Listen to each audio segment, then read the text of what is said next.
Welcome students. Today we are going to start another new topic from organic chemistry, that is polymers.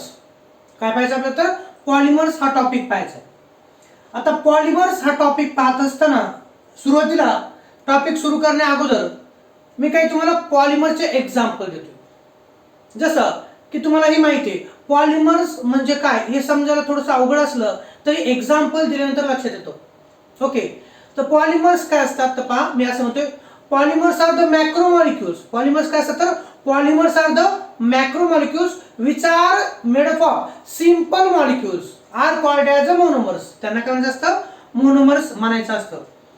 तर definition पाहण्याच्या अगोदर काही example देतो. माझ्या हातामध्ये जो मार्कर आहे हा पॉलिमरचा एक्झाम्पल आहे. हा मार्कर पेन जो आहे हा पॉलिमर आहे. काय तर हा पॉलिमर आहे. त्याचे कारण हा एक जरी मार्कर पेन दिसत असेल तर हा तयार होत असताना लाखो करोडो छोटे छोटे युनिट एकत्र आले. किती लाखो करोडो छोटे छोटे एकत्र युनिट आले आणि यांच्यापासून हा तयार झाला marker pen. So marker pen हा आहे प्लास्टिक इन नेचर. कसा आहे हा प्लास्टिक आहे, हा पॉलिमर आहे. काय विद्यार्थी मित्रांनो, हा पॉलिमर आहे. असे तुम्हाला बरेचसे एक्झाम्पल सांगता येतील. आपण बायोमॉलिक्युलच्या टॉपिक मध्ये डीएनए आरएनए पाहिलं होतं. तर जे न्यूक्लिक ऍसिड्स असतात म्हणजे जे डीएनए असतं, DNA is also a biopolymer. ते काय आहे तर बायोपॉलिमर आहे. लक्षात येतंय, बायोपॉलिमर आहे. ओके, त्याचबरोबर आपला हा जो बोर्ड आहे, this is a board also made up of small repeating unit. त्याला पॉलिमर म्हटलं जातं. आपला जो बोर्ड आहे तो पॉलिमरचे एक्झाम्पल आहे. आणि मग पॉलिमर म्हणजे काय तर पॉलिमर म्हणजे तुम्हाला मी सांगतोय, पॉली या शब्दाचा अर्थ मेनी आणि मर या शब्दाचा अर्थ मर. पहा आपल्या टॉपिकचं नाव काय तर पॉलिमर्स असं आहे, त्या अपोस्ट्रोफी आहे. तर पॉलिमर हा काय आहे तर पॉलिमर हा जो शब्द आहे हा दोन वेगळ्या शब्दापासून आलेला आहे. ग्रीक वर्ड आहे तो पॉलिमर. काय तर ग्रीक वर्ड, तो दोन वेगळ्या शब्दापासून आला. पॉली याचा अर्थ मेनी, पॉली याचा अर्थ काय मेनी, आणि MEROS मर म्हणजे पार्ट. मर म्हणजे काय तर पार्ट. मर म्हणजे मर नाही, मर MEROS मर म्हणजे पार्ट. लक्षात ठेवा, मेनी पार्ट. काय सांगतो तो बा, many part. This marker pen is made up of small repeating units are called as a monomer. Monomer पाहायचं, मी असं सांगतो एक्झाम्पल पहा. हा एक मोनोमर आहे, एक पार्ट आहे. मोनो याचा अर्थ एक आणि मर याचा अर्थ पार्ट. याला काय म्हणतो मी पहा विद्यार्थी मित्रांनो, याला म्हणतोय मी मोनोमर. याला काय म्हणतो मोनोमर. याचाच अर्थ सिंगल पार्ट. याचाच अर्थ काय तर सिंगल पार्ट. सांगा हे गोल किती काढले तुम्ही, एक काढले. हा सिंगल पार्ट आहे, त्याला मोनोमर म्हटलं जातं. त्याला काय म्हटलं जातं, मोनोमर असं म्हटलं जातं. ओके, हे एक झालं. आता मी असं म्हणतोय पहा, हा एकटा घेतला, नंतर एक बिकर घेतलं मी, एक बिकर घेतलं. ह्या बिकर मध्ये 1 2 3 4 5 6 7 8 9 10 असे हे पहा. ओके, बिकरची साईज वाढवतो आणि त्याच्यातले मर पण वाढवतो. त्यातले काय वाढतो, मर पण वाढवतो. हे जे सिंगल मर आहेत यांना विशिष्ट अशा टेम्परेचरला हीट केलं आणि त्यांच्यावरती जर प्रेशर अप्लाय केलं तर विद्यार्थी मित्रांनो, ह्या एका घटकापासून आपल्याला अशी साखळी तयार होते. आपल्याला अशी काय तयार होते, साखळी तयार होते. आणि ही जी साखळी तयार होते ही किती पार्ट पासून सुरू झालेली असते तर ही जी साखळी आहे ही असंख्य अशा छोट्या छोट्या पार्ट पासून तयार झालेली असते आणि याला पॉलिमर असं म्हटलं जातं. याला काय म्हटलं जातं, पॉलिमर.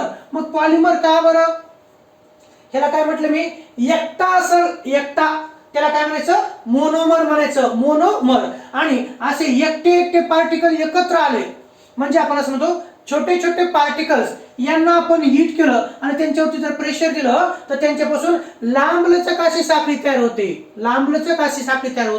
आणि मग ह्या लांबलचक साखळी कशापासून तयार झाली, ही लांबलचक साखळी मोनोमर पासून तयार झाली आणि याला आपण म्हणतो पॉलिमर. याला काय म्हणतो, पॉलिमर. पॉली याचा अर्थ काय मेनी आणि मर याचा अर्थ काय पार्ट. म्हणजे याचा अर्थ तुम्ही मेनी पार्ट. याचा अर्थ काय तर many part. This compound is called as a polymer and polymer means it is made up of many parts. Okay, polymer म्हणजे काय असतं तर पॉलिमर म्हणजे खूप मोठा मॉलिक्यूल असतो ज्याचं मॉलिक्युलर मास हे जास्त असतं. मी डेफिनेशन तुम्हाला सांगणार आहे. आणि हा काय झाला तर मोनोमर, एकटा नाही का आणि अनेक यात जसा फरक आहे तसा हा जो पॉलिमर आहे, हा जो पॉलिमर आहे तो छोट्या युनिट पासून तयार होतो, त्याला मोनोमर म्हटलं जातं. तर मी डेफिनेशन सांगण्या अगोदर तुम्हाला विचारतोय पॉलिमरचे काही एक्झाम्पल तुम्हाला माहिती आहेत का? तर मी तुम्हाला हिंट दिलेली आहे, मार्कर पेन हा पॉलिमर आहे. मार्कर पेन हा पॉलिमर आहे. हा मी असं म्हणतो, हा जर पीव्हीसी असेल तर हा व्हिनिल क्लोराइड ह्या मोनोमर पासून तयार झालेला असतो. कशापासून? व्हिनिल क्लोराइड पासून तयार झालेला असतो. त्याचबरोबर पॉलिमरचे मी एक्झाम्पल देणार आहे. पॉलिमरचे एक्झाम्पल दैनंदिन जीवनामध्ये आपण अनेक एक्झाम्पल पाहतो जे पॉलिमर्स असतात. मग सांगा तरी सर कोणते असतात? तुम्हालाही असा प्रश्न पडला असेल नाही का, की सांगा सर आम्हाला कोणते येतं. तर मी सांगतो, दैनंदिन जीवनामध्ये म्हणण्यापेक्षा आपल्या जर आपण बॉडीचा जर विचार केला तर आपल्या बॉडीमध्ये देखील वेगवेगळे पॉलिमर्स आहेत. कोणते? आपले हेअर. ओके, हेअर केस देखील पॉलिमर आहेत. Hair is also a example of polymer. त्यानंतर आपले जे स्नायू असतात, मसल्स असतात, मसल्स हे देखील पॉलिमर आहेत. लक्षात ठेवा, मसल्स आर ऑल्सो पॉलिमर. त्याचबरोबर आपण बायोमॉलिक्युल्सच्या टॉपिक मध्ये न्यूक्लिक ऍसिड्स पाहिले, डीएनए, आरएनए, तर ते पण काय आहेत?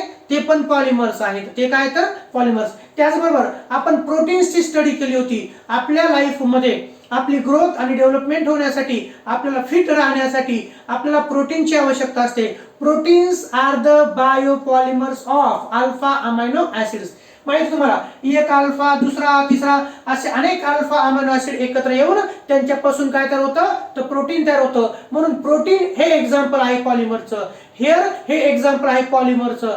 मसल्स हे एक्झाम्पल आहे पॉलिमरचं. ओके, मार्कर पेन हे एक्झाम्पल आहे पॉलिमरचं. हे कसं एक्झाम्पल आहे? पॉलिमरचं एक्झाम्पल आहे. ओके, हे अनेक एक्झाम्पल आपल्या भोवती देखील आहेत.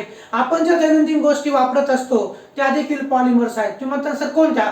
तर बोर्ड हा पॉलिमर आहे. त्याचबरोबर काही एक्झाम्पल पहा, हे जे डस्टर आहे, duster also it is made of plastic नाही का, तर हे पण पॉलिमर आहे. हे पण काय तर पॉलिमर. त्याचबरोबर घरी कपडे वाळू घालण्यासाठी नायलॉनची दोरी असते. कोणती?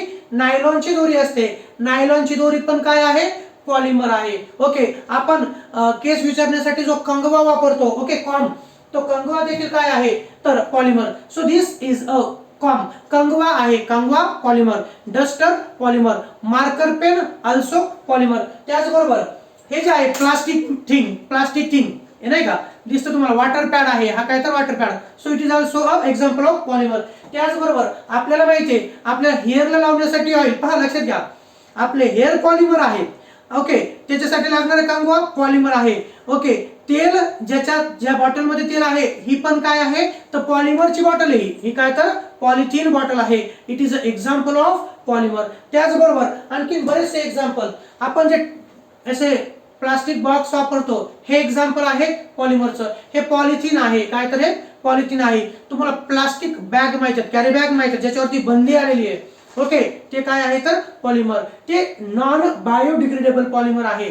प्लास्टिक बॅग ही नॉन बायोडिग्रेडेबल पॉलिमर आहे, म्हणून त्याच्यावरती बंदी आलेली आहे. ओके, त्याचं विघटन होत नाही. ते पुढे आपल्याला पाहिजे. त्याचबरोबर मोबाईल कव्हर जे आहेत, मोबाईल कव्हर तुम्हाला माहिती आहे, mobile cover is also a example of polymer. So around us there are so many polymers examples are exist. Two wheeler म्हणजे किंवा सायकल असेल किंवा मोटरसायकल असेल, त्याला ट्यूब असतं, त्याला टायर असतं. टायरही पॉलिमर आहे, ट्यूबही पॉलिमर आहे. ओके, म्हणजे असे आणखी एक्झाम्पल आपल्याला पाहता येतील. आपल्या घरी जे काही समजा नायलॉनची दोरी असेल, नायलॉनची रोप असेल, ते पॉलिमरचे एक्झाम्पल आहे. बेडशीट आहे वेगवेगळ्या प्रकारचे. तर खूप सारे एक्झाम्पल आपल्याला पॉलिमरचे देता येतील. आणि म्हणून या टॉपिक मध्ये आपल्याला पॉलिमर्स काय असतात पहा. या टॉपिक मध्ये पॉलिमर्स काय असतात, त्यांचं क्लासिफिकेशन पाहायचं, त्यांचे एक्झाम्पल्स पाहायचे, त्यांचे प्रिपरेशन पाहायचं आणि त्यांचे युजेस देखील पाहायचं. कॉम याचा उपयोग काय? भाग पाडण्यासाठी. ओके, लक्षात आलं ना, याचा उपयोग काय ते आपल्याला पाहायचे. त्याचबरोबर कुकरचं हँडल बार माहिती आहे, कुकरचं हँडल बार नाही का, काळाचे handle bar. So it is a bakelite polymer. ते कोणतं आहे तर बॅकेलाइट पॉलिमर. कोणतं पॉलिमर कुठे वापरलं जातं याच्याविषयी देखील आपण ह्या टॉपिक मध्ये पाहणार आहोत. तर पॉलिमर्स म्हणजे काय याकडे मी तुम्हाला घेऊन जातोय. ओके, पॉलिमर्स म्हणजे काय याकडे मी घेऊन जातोय. आता अगोदर डेफिनेशन येतो. काय करतो मी पहा, डेफिनेशन लिहितोय.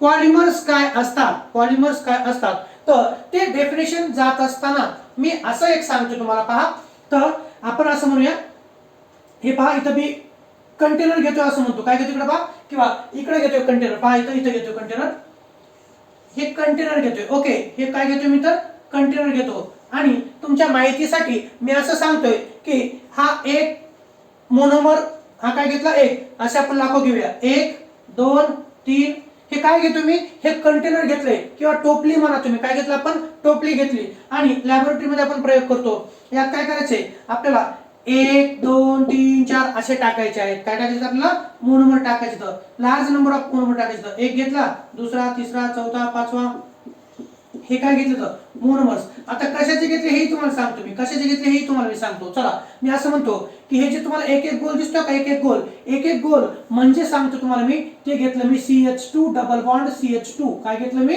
CH2 double bond CH2. त्याचं नाव आहे इथिन. त्याचं नाव काय, तर इथिन आहे.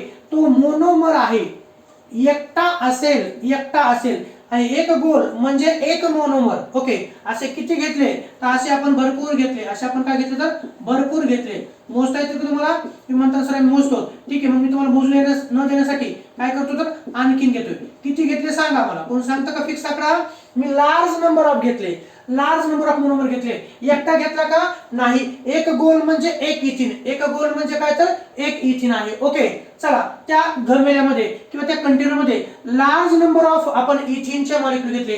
किती घेतले, लार्ज. मग लार्ज ही संख्या दाखवण्यासाठी आपण काय घेणार, n घेणार. काय घेणार आपण, n घेणार. n number of CH2 double bond CH2 घेतले, त्याचं नाव इथिन आहे. एकटा CH2 डबल बॉन्ड CH2 याला इथिन म्हटलं जातं. काय म्हटलं जातं, त्याला इथिन असं म्हटलं जातं. तो मोनोमर आहे. असे किती घेतले, लार्ज नंबर ऑफ मोनोमर घेतले या कंटेनर मध्ये. नंतर मी सांगतो, ह्या लॅबोरेटरीमध्ये आपण प्रोसेस करतो आहोत असं गृहीत धरा. नंतर हे जे कंटेनर आहे, या कंटेनरला आपल्याला हीट करायचे. या कंटेनरला हाय टेम्परेचरला हीट करायचं. आणि ही रिएक्शन करत असताना आपल्याला कॅटलिस्ट देखील टाकायचे. पहा, ही रिएक्शन करत असताना इथं आपल्याला काय टाकायचंय, यामध्ये कॅटलिस्ट टाकायचे. मी तुम्हाला म्हणेल, जर HDPE पॉलिमर तयार करायचं असेल तर त्याच्यामध्ये झिग्लर नाटा नावाचा कॅटलिस्ट टाकावा लागतो. काय टाकावा लागतो, झिग्लर नाटा नावाचा कॅटलिस्ट टाकावा लागतो. चला, मी तर असं लिहितो, ऍट हाय टेम्परेचर. इथं पाहायचं लिहितोय. काय करायचं आपल्याला, या कंटेनर मध्ये लार्ज नंबर ऑफ मोनोमर्स घेतलेले आहेत, त्याला आपल्याला हीट करायचं. त्याच्यावरती काय द्यायचं आपल्याला, त्याच्यावरती प्रेशर द्यायचंय हाय टेम्परेचरला, आणि त्याच्यावरती प्रेशर द्यायचं. आणि याच्यामध्ये कॅटलिस्ट कोणता टाकायचा, तुम्हाला हसू येईल, झिग्लर नाटा नावाचा कॅटलिस्ट टाकायचा आहे. काय टाकायचा आहे, Ziegler Natta. High temperature, high temperature and high pressure, high temperature आणि हाय प्रेशर अप्लाय करायचं. आणि कॅटलिस्ट कोणता, तर मी असं म्हणतो झिग्लर नाटा कॅटलिस्ट घ्यायचा आहे. कोणता, झिग्लर नाटा नावाचा कॅटलिस्ट घ्यायचा. झिग्लर नाटा कॅटलिस्ट घ्यायचा आणि याला आपल्याला हीट करायचं. आणि काय होतं हीट केल्यानंतर विद्यार्थी मित्रांनो, काय होतं, तर असे CH2 डबल बॉन्ड CH2 पासून मी तयार म्हणतो, एका CH2 डबल बॉन्ड CH2 पासून आपल्याला असं युनिट तयार होतं. आपल्याला असं युनिट तयार होतं. याला म्हणायचं असतं रिपीटिंग युनिट. याला काय म्हणतो आपण, याला म्हणतो आपण रिपीटिंग युनिट. काय म्हणायचं याला, रिपीटिंग युनिट. आणि असे large number of repeating unit एकत्र येऊन, असे large number of repeating unit एकत्र येऊन तयार होतं ते असं, तयार होतं ते असं. पहा, मी लिहितो इथं काय तयार होतं, तर ते तयार होतं ते असं. पहा, ही लाईन इथं काढतो मी, चौकट काढतो इथं.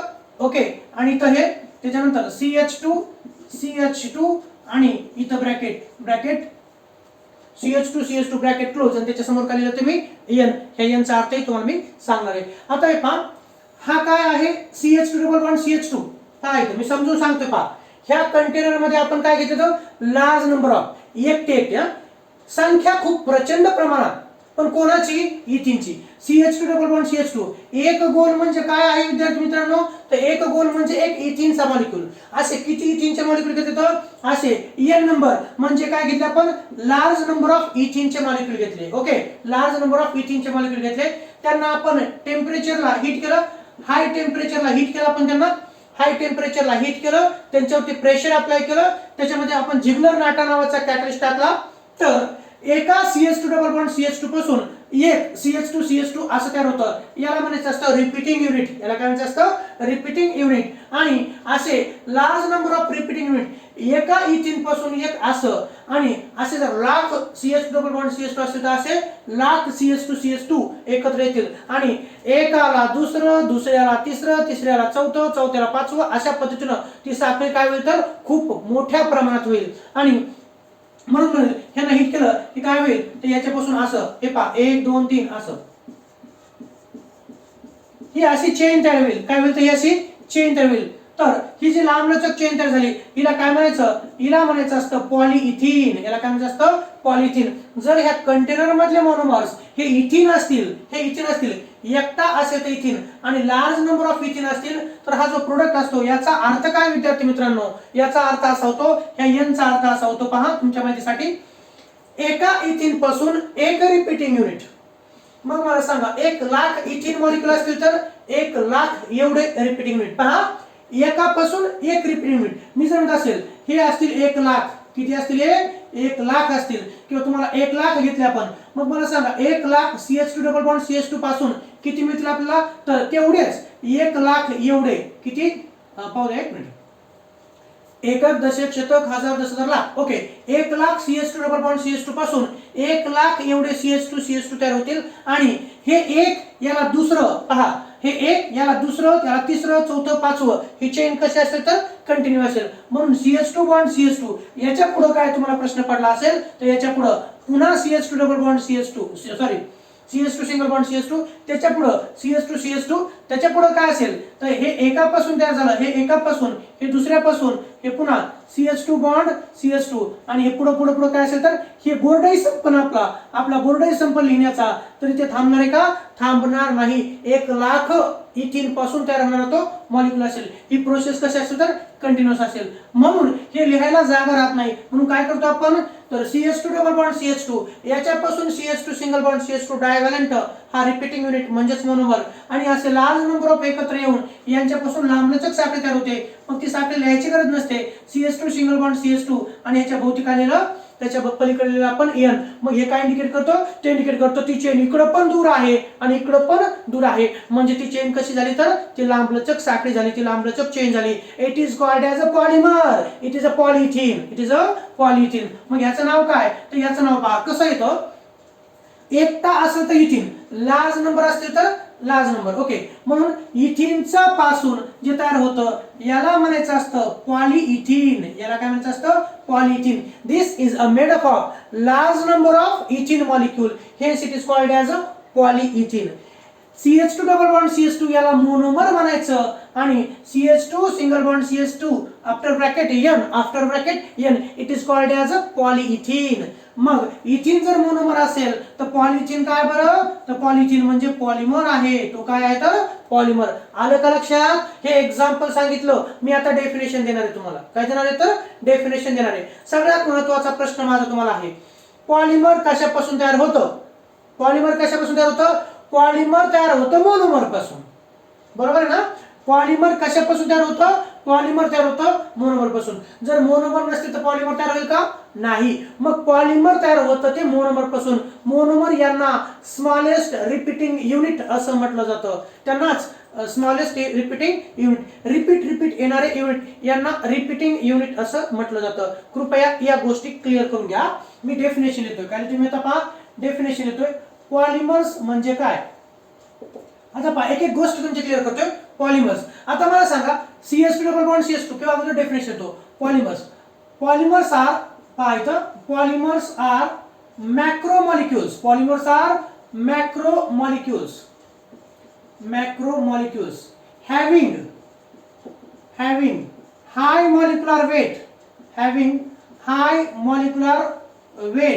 having high molecular weight and composed of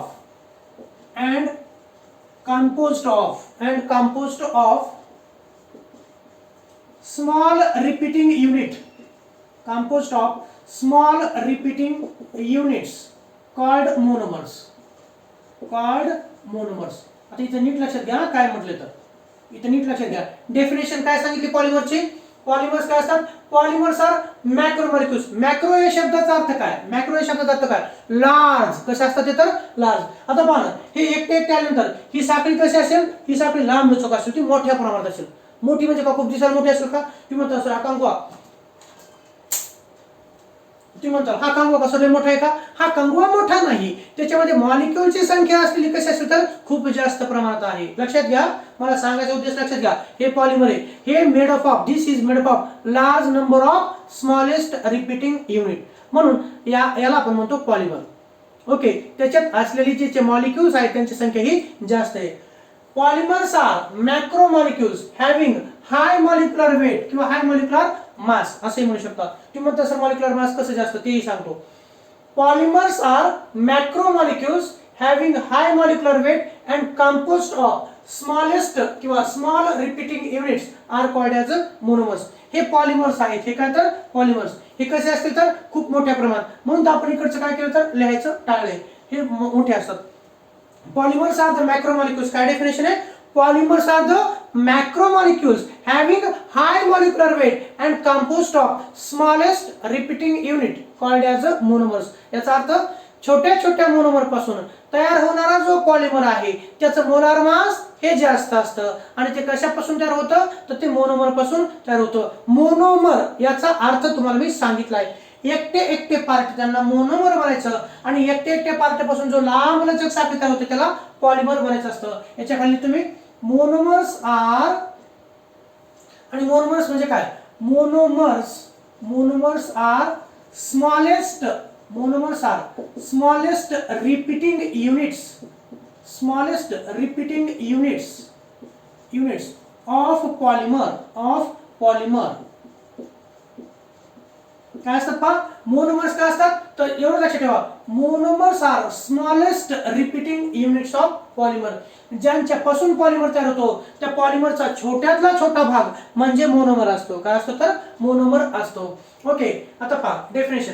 CS2 double bond CS2 तुम्ही 12वीचे विद्यार्थी आहात, तुम्हाला मोलार मास काढता येतं. CS2 डबल बॉन्ड CS2 जर म्हणलं तर त्याचा मॉलिक्युलर फॉर्म्युला कोणता? C2. ओके, कार्बन किती येतो 2 आणि हायड्रोजन किती येतो 4. ओके, C2H4 आहे. मला सांगा ह्याचं मॉलिक्युलर वेट किती? ह्याचं मॉलिक्युलर वेट किती? हा जो C2H4 आहे याचा मॉलिक्युलर वेट कसं काढायचं नाही का? कार्बनचा ॲटॉमिक मास 12 आहे. कार्बनचा ॲटॉमिक मास 12. C2H4 मध्ये किती कार्बन येतं? 2. एका कार्बनचा ॲटॉमिक मास हे 12 आहे आणि कार्बन किती येतं? 2. ओके, आणि प्लस या मॉलिक्युल मध्ये हायड्रोजन किती येतं? 4. हायड्रोजनचा ॲटॉमिक मास 1 आहे. हायड्रोजनचा ॲटॉमिक मास 1 आहे आणि हायड्रोजन किती येतं? 4. ओके, हायड्रोजन किती येतं? 4. गुणाकार करा. 12 दोन्ही 24 आणि 1 गुणिले 4 4. ओके, 24 आणि 4 किती? तर 24 आणि 4 येतं 28. 24 आणि 4 किती येतं तर? 28 येतं. 28 हे काय झालं तर तुमच्या माहितीसाठी 28 हे मॉलिक्युलर वेट झालं. कोणाचं? 28 हे काय झालं हे पहा, लक्षात घ्या. It is a molecular weight. कोणाचं? 28 हे मॉलिक्युलर वेट आहे. कोणाचं? एका इथिनच्या मॉलिक्युलचं. कोणाचं? एका इथिनच्या मॉलिक्युलचं मॉलिक्युलर वेट किती? तर 28 आहे. मग इथिन पासून तयार झालेलं पॉलिथिनचं वेट किती असेल? तर तुमच्या माहितीसाठी सांगितलं मी, जर आपल्या कंटेनर मध्ये किती म्हटलंय तर ते म्हटलं मी की इथं आपण जर घेतले 1 लाख मॉलिक्युल्स घेतले आपण मोनोमर 1 लाख घेतले इथिनचे. हा किती म्हटलं मी? 1 लाख. थोडक्यात माहितीसाठी सांगितलं. एक दशक शतक हजार 10,000 लाख. ओके, 1 लाख एवढे इथिनचे मॉलिक्युल घेतले. एका इथिनच्या मॉलिक्युलचं मास किती तर 28. आणि जर 1 लाख इथिन पासून जर हा तयार झालेला असेल, ओके 1 लाख इथिन पासून जर हा तयार झालेला असेल पॉलिमर, तर त्याचं वजन किती असेल किंवा त्याचं मॉलिक्युलर वेट हे युनिट मध्ये किती असेल तर सांगता येईल तुम्हाला? सांगताच आलं पाहिजे. एकाचा 28 आहे. मग 28 गुणिले 1 लाख किती तर? 28 गुणिले 1 लाख. पाहिजे तुम्ही हा किती तर मग सांगा याचं वजन किती असेल?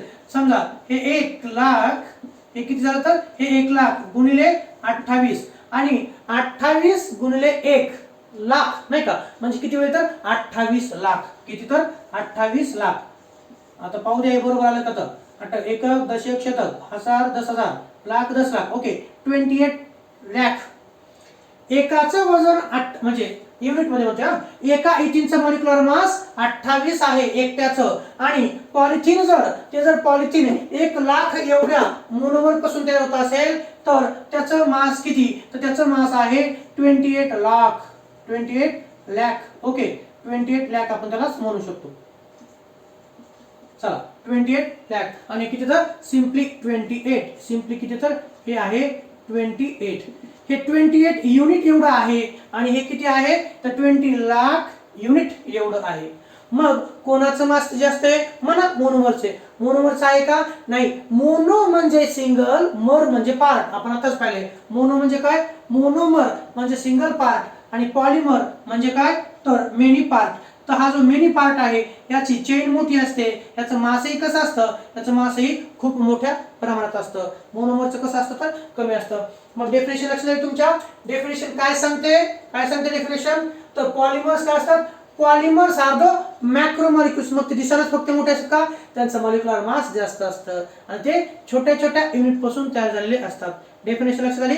काय असतं polymers, polymers are the macromolecules. Polymers are the macromolecules having high molecular weight and composed of, means made up of smallest repeating unit called monomers. Polymer हे पॉलिमरचं मोलार मास हे जास्त असतं आणि ते कशापासून तयार होतात तर ते तयार होतात मोनोमर पासून. ही त्याची डेफिनेशन आहे. ओके, आणि हे जे छोटे छोटे युनिट असतात पहा, याला पण आपण मोनोमर म्हणू शकतो आणि हे जे रिपीट युनिट याला पण मोनोमर म्हणू शकतो. हे दोन्ही पण मोनोमर लक्षात ठेवा. नाही तर सर हे मोनोमर हे काय, तर ह्या इथिन पासून हे रिपीटिंग युनिट तयार होतं. ओके, आणि असे लार्ज रिपीटिंग युनिट एकत्र येऊन पलीकडचं तयार होतं. म्हणून CH2 डबल बॉन्ड CH2 हा पण मोनोमरच म्हटलं जातं आणि याचाच रिप्रेझेंटेशन हे आहे. मग हे पण काय तर मोनोमरच आहे. ओके, पॉलिथिन हे कशापासून तयार होतं पहा. Polythene is a polymer which is made of कशापासून, ऑप्शन देतो vinyl chloride. A option vinyl chloride, option B सांगतो इथिन, ऑप्शन सी सांगतो प्रोपीन आणि ऑप्शन डी सांगतो फेनॉल. कशापासून तयार होतं तर पॉलिथिन नावात फक्त पॉली शब्द काढायचा, फक्त काय करायचा पॉली शब्द काढायचा. इथिन दिसतंय ना म्हणजे याचा रिपीट युनिट कोणतं तर इथिन आहे. Polythene is a polymer. पॉलिथिनचं एक्झाम्पल कोणतं, पॉलिथिन बॅग माहिती तुम्हाला, पॉलिथिन बॅग आहे किंवा हा मार्कर पेन आहे किंवा आणखी एक्झाम्पल आपण देऊ शकतो. चला हे बॉक्स वॉटर पॅड, तर हे काय तर पॉलिथिन आहे, काय तर हे पॉलिथिन आहे. तर पॉलिथिन हे कशापासून तयार होतं, पॉलिथिन हे तयार होतं इथिन पासून.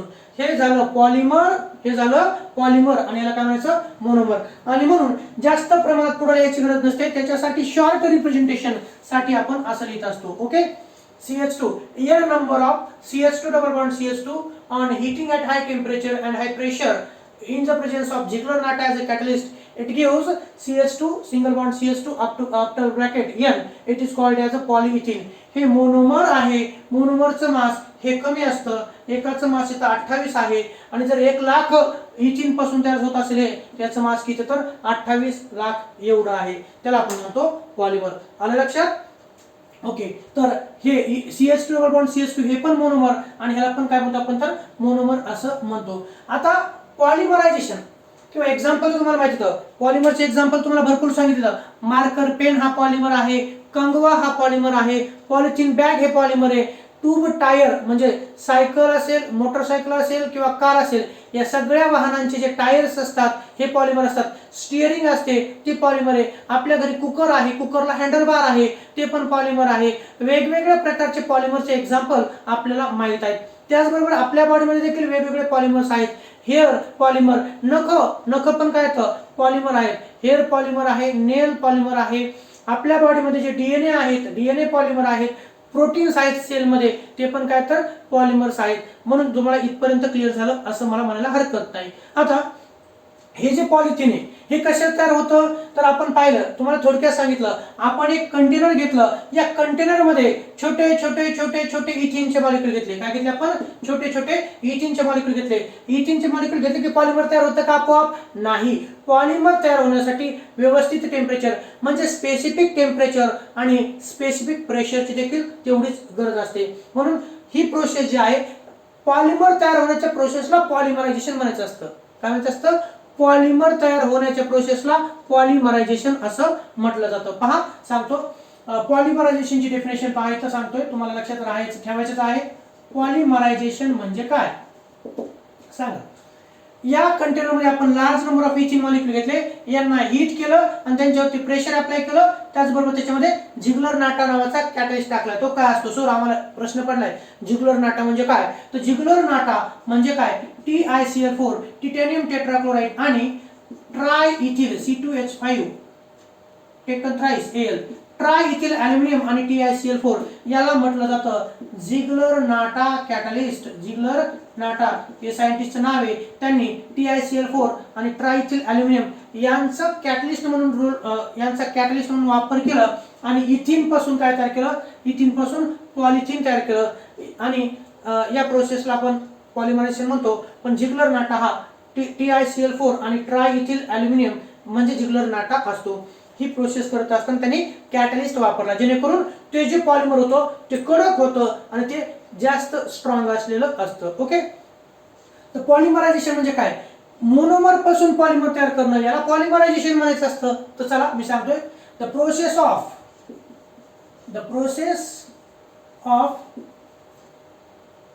ऑफ फॉर्मेशन किंवा process of synthesising polymer. The process of synthesising polymer.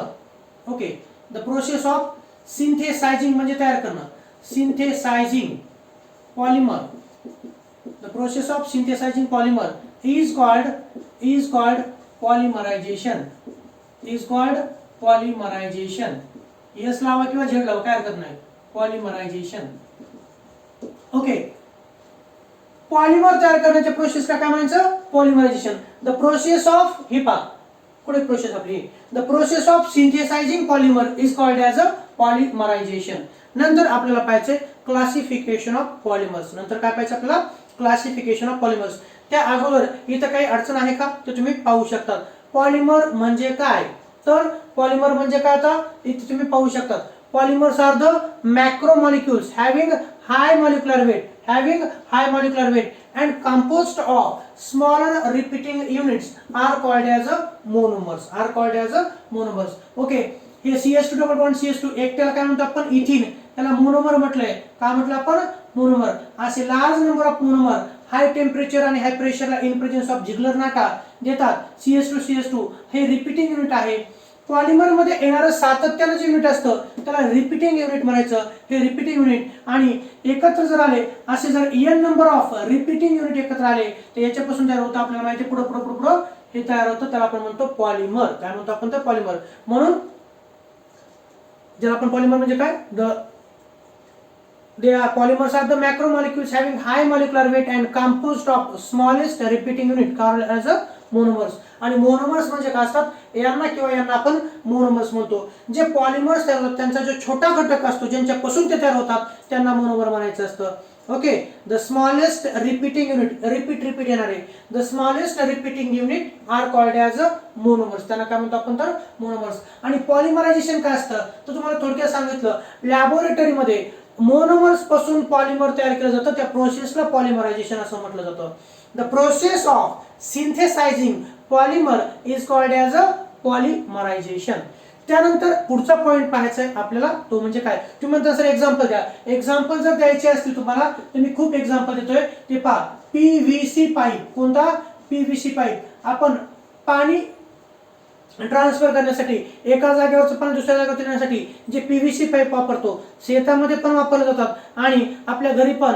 Okay, जे पाणी नगर परिषदेचं वगैरे किंवा नगरपालिकेचं येतं ते पाणी एका जागेवर दुसऱ्या जागेवरती नेण्यासाठी जे पाईप वापरले जातात, छोटे छोटे किंवा मोठे साईजनं, त्यांना आपण PVC पाईप म्हणतो.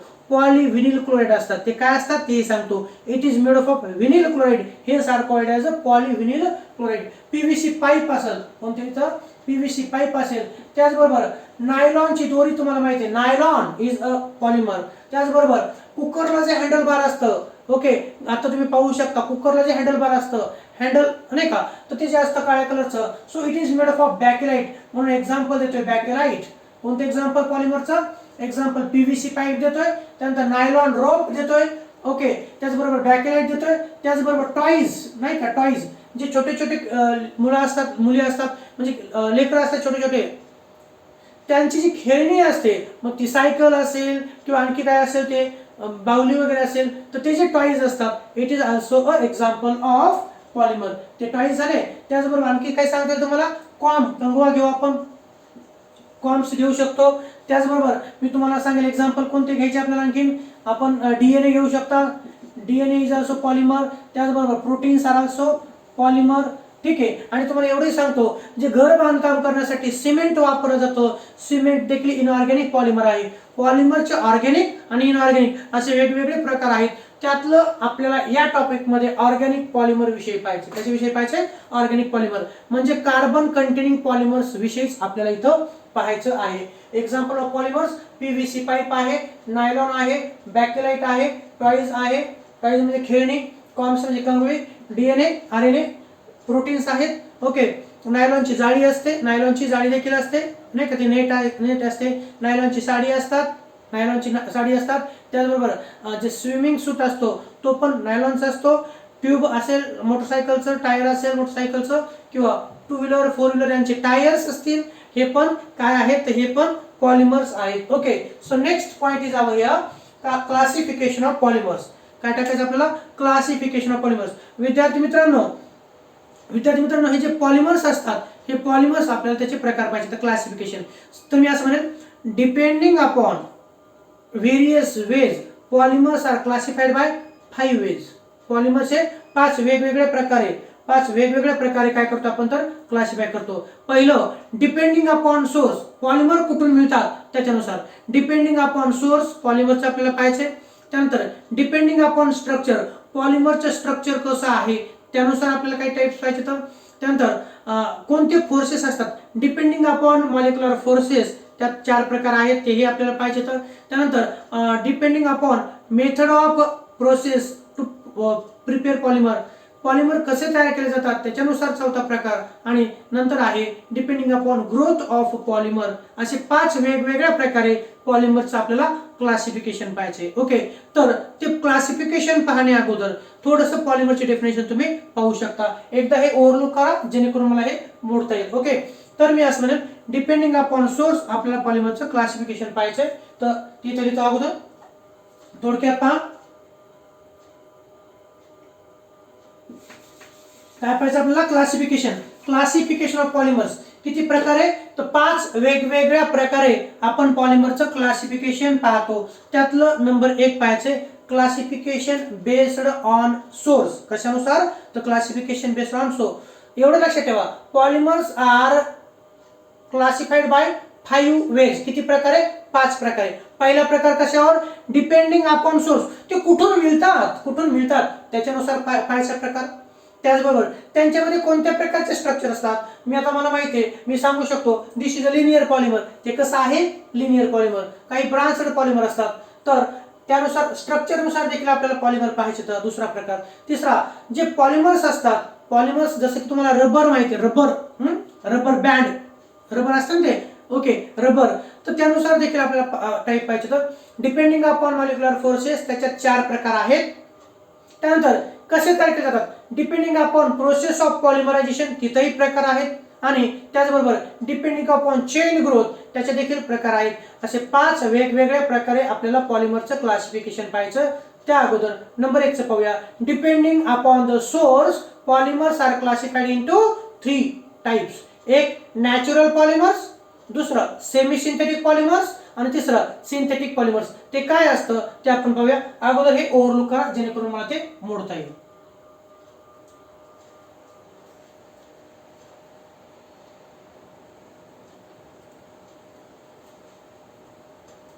चला पाहू आपण क्लासिफिकेशन ऑफ पॉलिमर्स. काय पाहिजे, तर classification of polymers.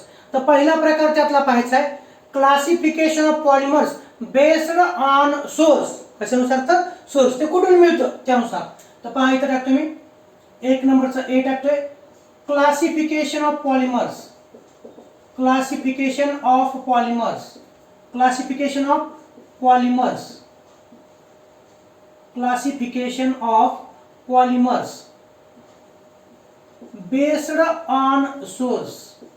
Based on source, कशानुसार, ते कुठून मिळतं, त्यांचा सोर्स काय आहे. तर मी असं म्हणेन, Depending upon the source, polymers are classified into three types. Classified into three types. ते कोणकोणते पहा. तर नंबर 1 टाकतो classification of polymers based on source, म्हणजे ते कुठून मिळतात त्यानुसार. पहिला एक प्रकार टाकतो, तो टाकतो मी नॅचरल पॉलिमर्स. कोणतं टाकतो मी पाहायचं, नॅचरल पॉलिमर्स. आता यांची डेफिनेशन काय, डेफिनेशन जशाच तशी आहे. ओके, मी असं म्हणतोय, कापूस तुम्हाला माहिती आहे, कापूस आपण आपल्या घरी तयार करू शकतो का? आहे का कोणाच्या घरी तयार करायची क्षमता की कापूस आपण आपल्या घरीच तयार करू? करता येईल तयार? नाही. कापसाच्या वाती तयार करता येतील, लक्षात घ्या, कापसाच्या वाती तयार करता येतील, पण कापूसच घरी तयार करता येईल का? नाही. तुम्ही म्हणता सर आमच्या घरी तयार होतो, शेतात नाही. तुम्ही आर्टिफिशियली तयार करू शकता का?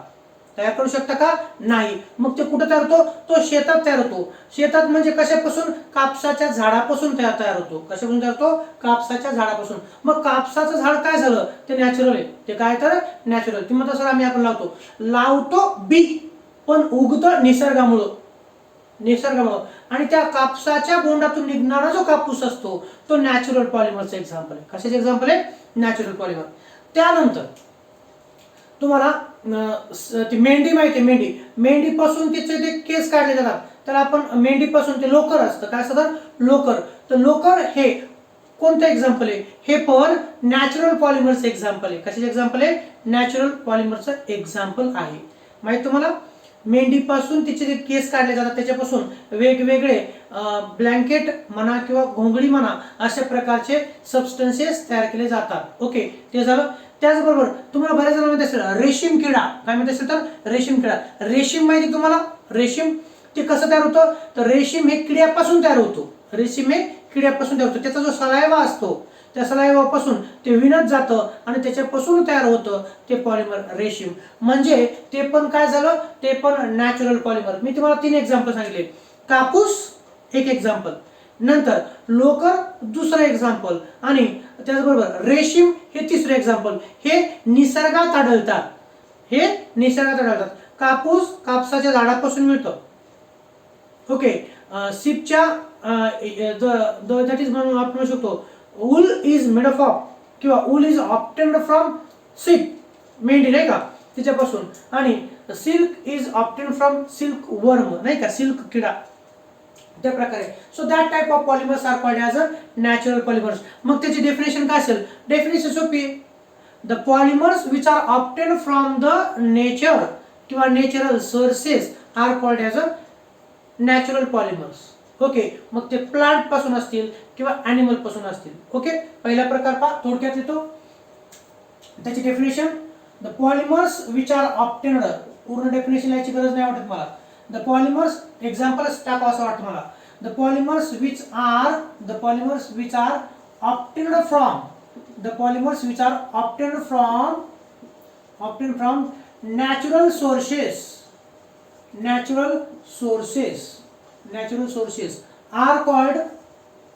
are called natural polymers. Okay, पुढे लिहितो जागा पूर्णसाठी.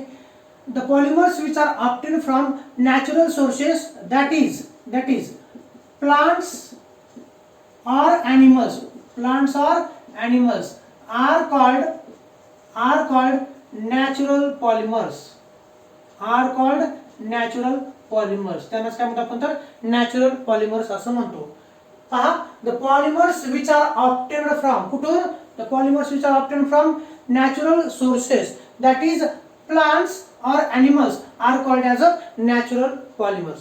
आणि विद्यार्थी मित्रांनो, मी तुम्हाला इथं सांगतो, the polymers which are obtained from the natural sources are called as a natural polymers. मग त्याचे सोर्सेस कोणते? काही पॉलिमर्स हे प्लांट पासून मिळतात, तर काही पॉलिमर्स हे ॲनिमल पासून मिळतात. पॉलिमर याचा अर्थ लक्षात आला तुमच्या? पॉलिमर म्हणजे मोठे मोठे मॉलिक्युल्स, म्हणजे दिसायला मोठे का? नाही. Polymers are the macro molecules having made up of smallest repeating unit called as a monomers.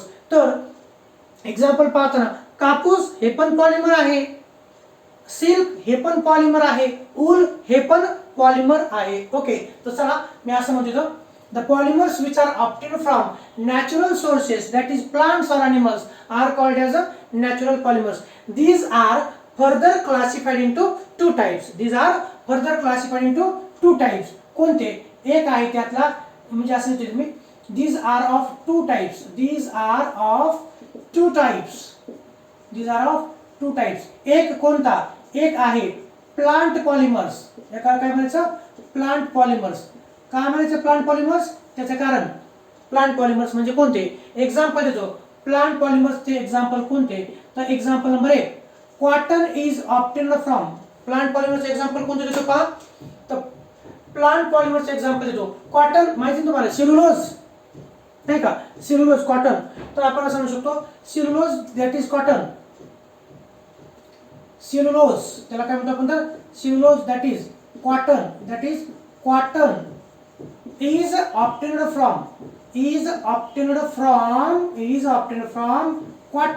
is obtained from cotton. ठीक आहे. सेल्युलोज हे जे कापूस आहे, कापूस कशापासून मिळतो आपण? तर कॉटन प्लांट पासून. Is obtained from cotton plant. हे झालं त्याचं एक्झाम्पल. सेल्युलोज म्हणजेच कापूस. Cellulose is obtained from cotton plant. हे झालं. आणि याला काय म्हणायचं? Plant polymer. The polymers which are obtained from plants are called as a plant polymer. म्हणून थोडक्यात प्लांट पॉलिमर म्हणजे काय? Obtained from plants. थोडक्यात these are obtained from plants. इथं असं लिहितोय these are obtained from plants. obtained from plants. Hence are called as a plant polymers. Example कोणतं? तर cellulose is obtained from cotton plant. आणि दुसरा प्रकार कोणता असेल? दुसरा प्रकार तुम्हाला लक्षात येते. एक प्लांट पॉलिमर झाला. दुसरा कोणता असेल? तर ॲनिमल पॉलिमर्स आहे. दुसरा प्रकार कोणता त्याचा? तर तो आहे ॲनिमल पॉलिमर्स. तो कोणता? तर ॲनिमल पॉलिमर्स. आणि याचं एक्झाम्पल सांगतोय. एक्झाम्पल पहा. Wool is obtained from hair of ship. Wool. Okay. Wool is obtained from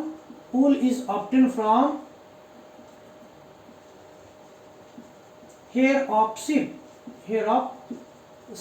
थोडक्यात लक्षात ठेवा. एवढं लक्षात ठेवायचं. Wool is a animal polymer. आणि दुसरं एक्झाम्पल कोणतं? तर सिल्क इज ऑब्टेन्ड फ्रॉम रेशीम. Okay. Silk is obtained from. तुम्हाला रेशीम किडा माहिती ना? रेशीम ज्याचा भाव जास्त असतो पहा. रेशीम जास्त.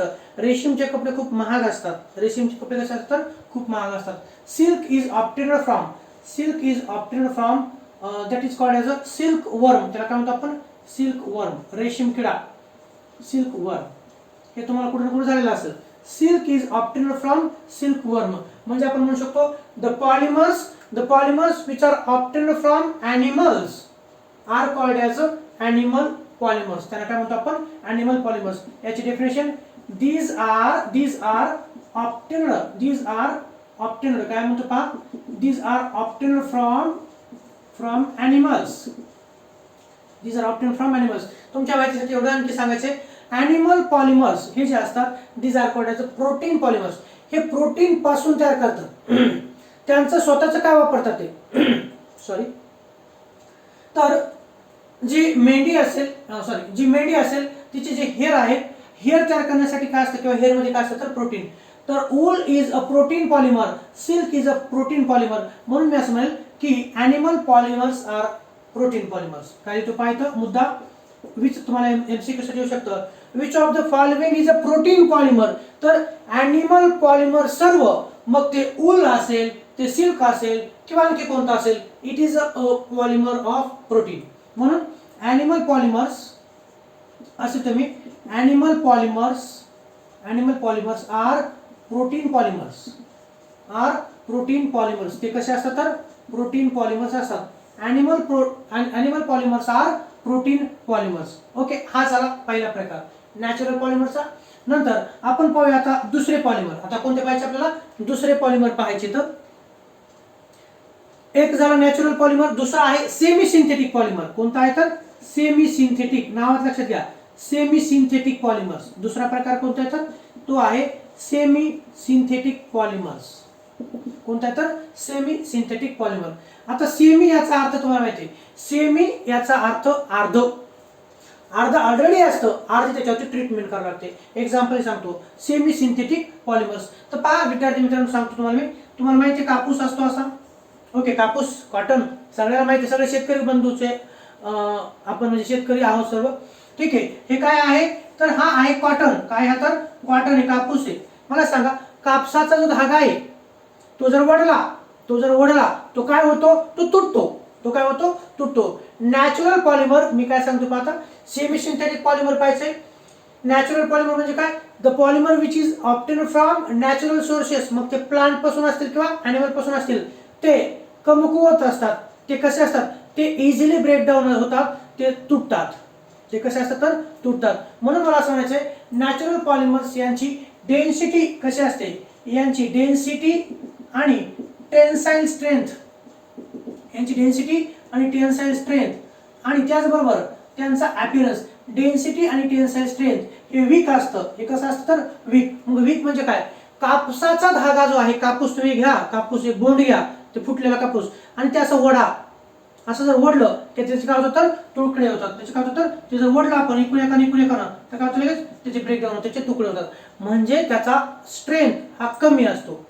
डेन्सिटी आणि टेन्साइल स्ट्रेंथ त्यांची वीक असते. कशी असते, तर वीक असते. ओके, कापूस टेन्साइल स्ट्रेंथ त्याची वीक असते, त्याची डेन्सिटी कमी असते, आणि त्याचबरोबर त्याला पाहिजे तसा कलर नसतो. पाहिजे त्याला तसा कलर नसतो. त्याचा अपीअरन्स हा देखील कमी असतो. त्याचं काय कमी असतं, आणखीन अपीअरन्स हा देखील, अपीअरन्स म्हणजे दिसणं, ते पण पुअर असतं. पुअर असतं म्हणजे कसं असतं, तर थोडं अट्रॅक्टिव्ह नसतं. अपीअरन्स इज लेस अट्रॅक्टिव्ह असला, अपीअरन्स इज लेस अट्रॅक्टिव्ह. आपल्याला माहिती आहे, कापूस दिसायला खूप छान नसतो, पण त्या कापसापासून वेगवेगळ्या कलरचे कपडे तयार केले जातात. त्याच्यावरती कलर वगैरे दिलं जातं, त्याला कलर वगैरे दिलं जातं, त्याची केमिकल ट्रीटमेंट केली जाते. आपण पाहतो, पांढऱ्या रंगाचे कपडे, हिरव्या रंगाचे, लाल रंगाचे, पिवळ्या रंगाचे, वेगवेगळ्या कलरचे कपडे आपण वापरतो.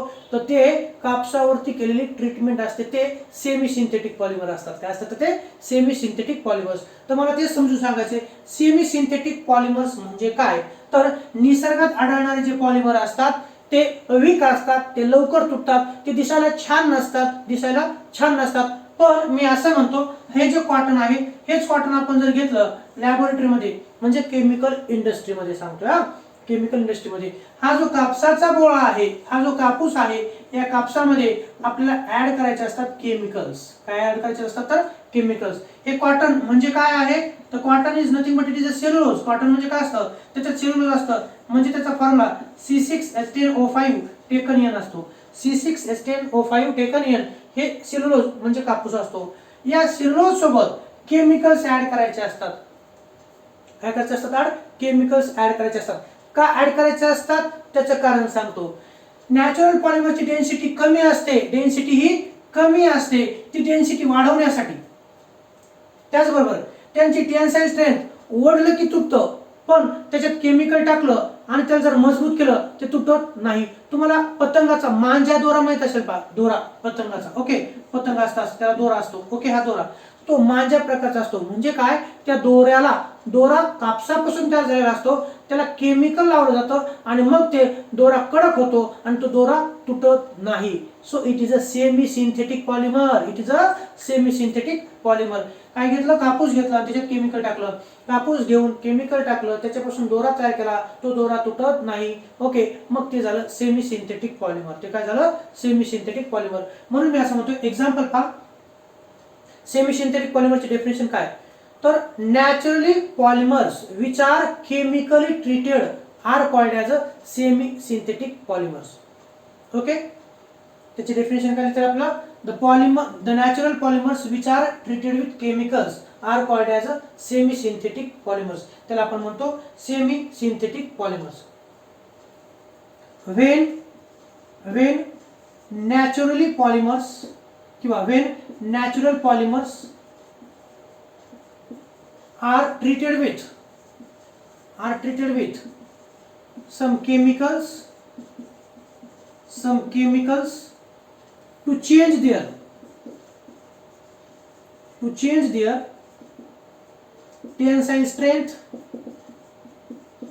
tensile strength, तन्यता, tensile strength, appearance आणि appearance are called semi synthetic polymers. त्याला काय म्हणायचं तर सेमी सिंथेटिक पॉलिमर्स असं आपण म्हणू शकता. काय म्हणू शकतो आपण? Semi synthetic polymers. Naturally occurring polymers which are chemically treated are called as a semi synthetic polymers. Okay, when natural polymers are treated with some chemicals to change their tensile strength, appearance are called as a semi synthetic polymers.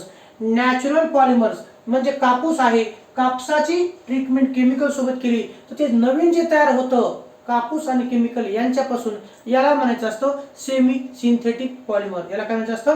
Semi synthetic polymers.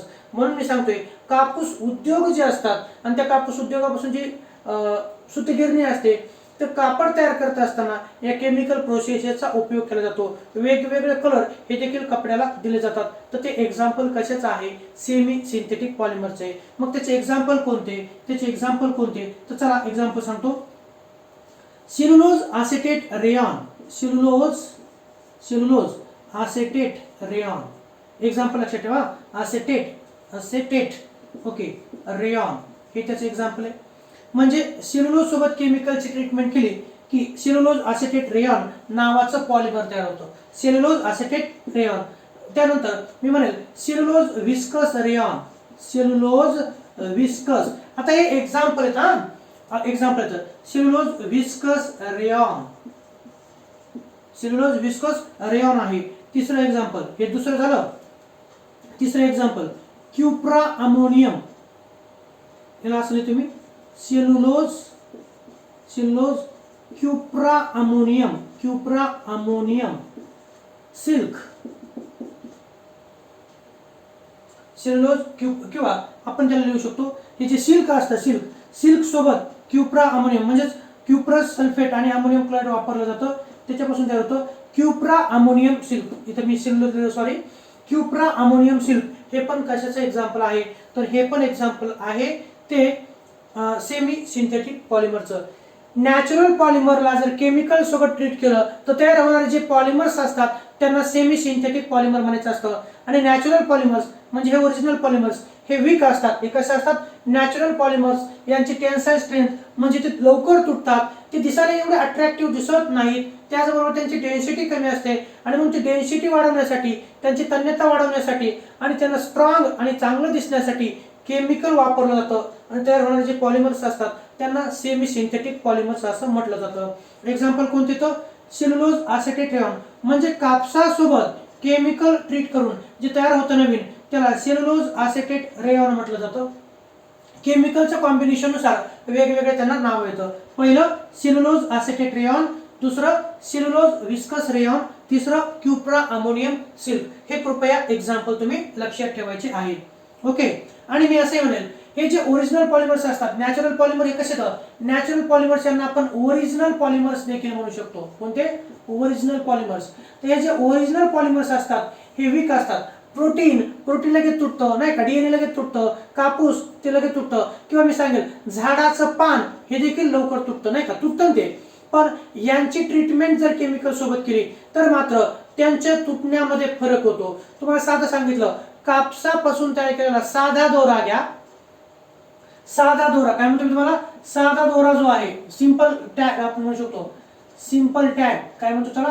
Simple tag. साधा दोरा जर आपण घेतला, साधा दोरा तो लवकर तुटतो, पण त्याला जर आपण केमिकल लावलं तर मात्र तो तुटत नाही. म्हणून साधा दोरा हा नॅचरल पॉलिमर आहे, कापसापासून तयार होतो. आणि माझ्या दोरा म्हणजे त्याला केमिकल लावलं जातं, मग ते पतंगाला लावलं जातं काटाकाटी होऊ नये, तुटू नये याच्यासाठी. तर ते सेमी सिंथेटिकचं एक्झाम्पल आहे. ओके. त्याचे example cellulose acetate rayon, cellulose viscose rayon आहे आणि क्युप्रा अमोनियम सिल्क. आणि तिसरा प्रकार टाकतो तो म्हणजे सिंथेटिक पॉलिमर्स. कोणते पॉलिमर? Synthetic polymers. कोणते? Synthetic polymers. तर पहा, सिंथेटिक पॉलिमर्स म्हणजे काय? सिंथेसिस याचा अर्थ तयार करणं. सिंथेटिक पॉलिमर्स म्हणजे काय? तर सिंथेटिक पॉलिमर्स याचा अर्थ तुम्हाला मी सांगतो. मगाशी आपण पाहिलं होतं इथिन पासून पॉलिथिन तयार करणं. इथिन कोणाच्या शेतात उगवतं का? नाही उगवत. ओके. मी जर असं म्हटलं हा जो कोनिकल हे जे कंटेनर आहे या कंटेनरमध्ये जर आपण घेतलं इथिन, काय घेतलं आपण हे इथिन घेतलं, तर हे सर्व काय येतं, हे सर्व आहेत इथिन, हे सर्व काय तर इथिन. जर आपण large number of ethene molecule घेतले, आपण जर large number of ethene molecule घेतले, त्याला जर आपण हीट केलं, त्याला जर आपण हीट केलं आणि त्याच्यावरती जर आपण प्रेशर क्रिएट केलं, त्याच्यावरती जर आपण प्रेशर क्रिएट केलं आणि त्याच्यामध्ये जर आपण टाकला झिग्लर नाटा कॅटलिस्ट, कोणता झिग्लर नाटा कॅटलिस्ट टाकला आणि हाय टेम्परेचरला हाय प्रेशरला इथिन पासून काय तयार होतं, पॉलिथिन तयार होतं, इथिन पासून पॉलिथिन तयार होतं. मग ते 100% लॅबोरेटरीमध्ये तयार केलं जातं, ते 100% केमिकल कंपाऊंड पासून तयार केलं जातं आणि म्हणून त्यांना सिंथेटिक पॉलिमर असं म्हटलं जातं. जे पॉलिमर्स 100% मॅनमेड आहेत, 100% मॅनमेड म्हणतो मी, मानव निर्मित आहेत आणि जे केमिकल कंपाऊंड तयार होतात त्यांना आपण सिंथेटिक पॉलिमर असं म्हणायचं असतं. डेफिनेशन येतो का, the polymers which are made up of chemicals किंवा the polymers which are 100% man-made with the help of chemicals किंवा चला the polymers which are 100% man-made are called synthetic polymers, त्यांना काय म्हणतो आपण तर सिंथेटिक पॉलिमर्स असं म्हणतो. त्याच्याकडे दुसरा पण येतो, these are man-made polymers, these are 100% artificial, and these are 100% artificial made up of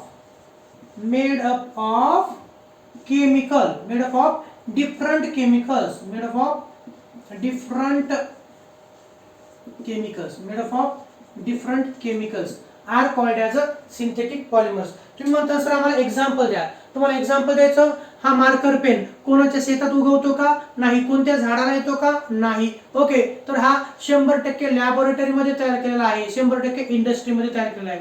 म्हणून जे पॉलिमर्स 100% केमिकल कंपाऊंड पासून तयार केले जातात, लॅबोरेटरीमध्ये तयार केले जातात, त्यांना आपण म्हणतो सिंथेटिक पॉलिमर्स. त्यांना काय म्हणायचं, सिंथेटिक पॉलिमर्स. त्याचे एक्झाम्पल कोणते, त्याचे एक्झाम्पल पहा. नायलॉन 6, कोणतं, नायलॉन 6, नायलॉनची दोरी असते ती इंडस्ट्रीमध्ये तयार केली जाते, एक्झाम्पल एक. दुसरं नायलॉन 6.6 काय असतं ते आपण पुढे पाहू, नायलॉन 6.6. तिसरं एक्झाम्पल देतो, कोणतं सांगतो तुम्हाला, नायलॉन 6 आहे, नायलॉन 6.6 आहे. बॅकेलाइट, कोणतं एक्झाम्पल सांगतोय, बॅकेलाइट, कुकरचं हँडलबार बॅकेलाइट आहे. त्याचबरोबर मेलॅमाइन, कोणतं सांगतो मी, मेलॅमाइन, हे देखील कोणतं आहे, तर हे देखील सिंथेटिक पॉलिमर आहे. तिसरा प्रकार कोणता, सिंथेटिक पॉलिमर्स म्हणजे कोणते पॉलिमर्स लक्षात आलं तुमच्या आता, the polymers which R 100% man-made in a industry with the help of different chemicals are called as a synthetic polymers. Synthesis करणे म्हणजे तयार करणे, नॅचरल म्हणजे निसर्गात उपलब्ध असणे. ओके, तर सिंथेटिक पॉलिमर्स म्हणजे काय, जे पॉलिमर्स लॅबोरेटरीमध्ये केमिकल वापरून तयार केले जातात त्यांना सिंथेटिक पॉलिमर्स असं म्हणायचं असतं. दीज आर द 100% मॅनमेड म्हणजे आर्टिफिशियल असतात. कसे असतात तर आर्टिफिशियल. आपल्याला माहिती आहे काही झाडे शो साठी असतात ते आर्टिफिशियल असतात नाही का, ते नायलॉन पासून तयार केलेले असतात. एक्झाम्पल कोणतं, नायलॉनची दोरी, एक्झाम्पल नायलॉनची दोरी असेल किंवा बॅकलाइट, कुकरचा हँडलबार, किंवा आपल्याला माहिती आहे की आपण हॉटेलमध्ये ज्या डिशेस वापरतो त्या प्लास्टिकच्या आपल्याला वाटतात, तर ते मेलॅमाइन नावाचं पॉलिमर पासून तयार केलं जातं. कशापासून, मेलॅमाइन नावाचं पॉलिमर. मी एक्झाम्पल भरपूर सांगू शकतो.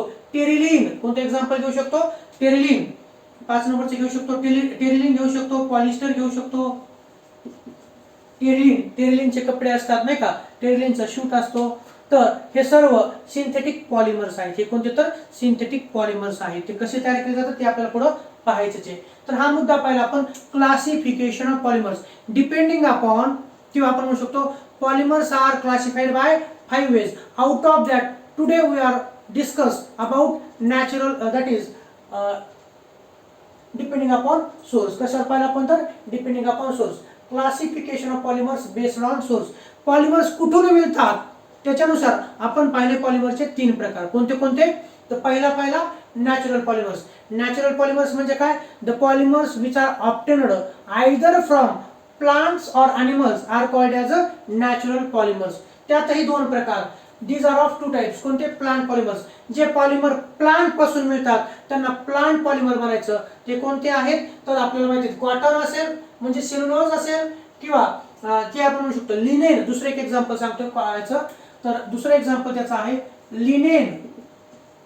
Linen is obtained from flax. Flax पासून आपल्याला ते मिळतं. कशापासून ते मिळतं? फ्लॅक्स पासून मिळतं. Linen is obtained from flax. दिसते का? ठीक आहे, फ्लॅक्स पासून मिळतं. किंवा आपण म्हणू शकतो जूट. ताग माहिती तुम्हाला? ताग. Jute is also a plant fibre. तिसरं एक्झाम्पल कोणतं सांगतो मी? जूट. जूट म्हणजे ताग, ते आहे. नंतर animal polymers. The polymers which are obtained from animals are called as a animal polymers. Example wool आहे, सिल्क आहे. आणि animal polymers are protein polymers. ते कसे असतात? तर प्रोटीन पॉलिमर्स असतात. त्यानंतर दुसरा प्रकार कोणता? Semi synthetic polymers. सेमी सिंथेटिकचा अर्थ लक्षात आलाय?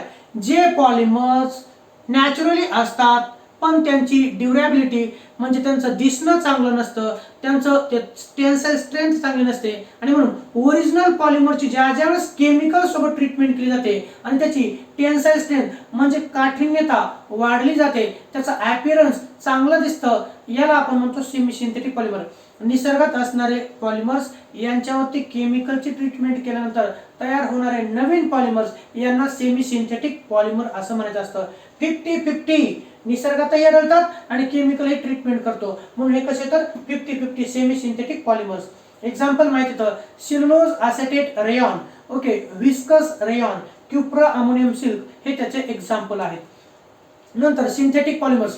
जे पॉलिमर्स आपण लॅबोरेटरीमध्ये म्हणजेच इंडस्ट्रीमध्ये तयार करू शकतो यांना आपण म्हणतो synthetic polymers. The polymers which R 100% man-made म्हणजेच कृत्रिम तयार म्हणजे कृत्रिम पॉलिमर्स आहेत ते. ओके, तुम्हालाही माहिती आहे वेगवेगळे प्लास्टिकच्या फाईल्स असतील, मार्कर पेन असेल, हे पेन असतील साधे पेन, तर हे पण काय? तर पॉलिमर्स आहेत. ओके, तर the polymers which R 100% man-made and made up of different type of chemicals are called as a synthetic polymers. synthetic polymers example कोणते? Nylon 6, nylon 66, bakelite, melamine, terylene. तुम्ही म्हणू शकता पॉलिथिन, पीव्हीसी पाईप. कोणता? PVC pipe. कोणतं घेऊ शकतो तुम्ही example? PVC pipe, नाही का? पाणी ट्रान्सफर करण्यासाठी वापरतो आपण.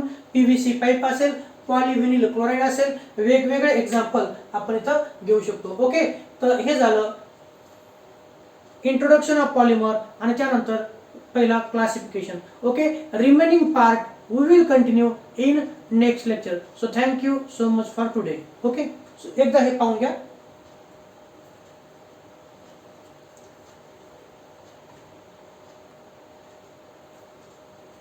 आणि स्पेशली मला एक सांगायचं, सेमी सिंथेटिक जे पॉलिमर्स आहेत, सेमी सिंथेटिक पॉलिमर यांचं स्पेशली काय चेंज होतं? तर सेमी सिंथेटिक पॉलिमर आहेत ज्यावेळेस ते नॅचरल पॉलिमर्स असतात, हे ओरिजिनल पॉलिमर, यांची ट्रीटमेंट जर आपण केमिकल सोबत केली तर पहा, नॅचरल पॉलिमर कोणतं?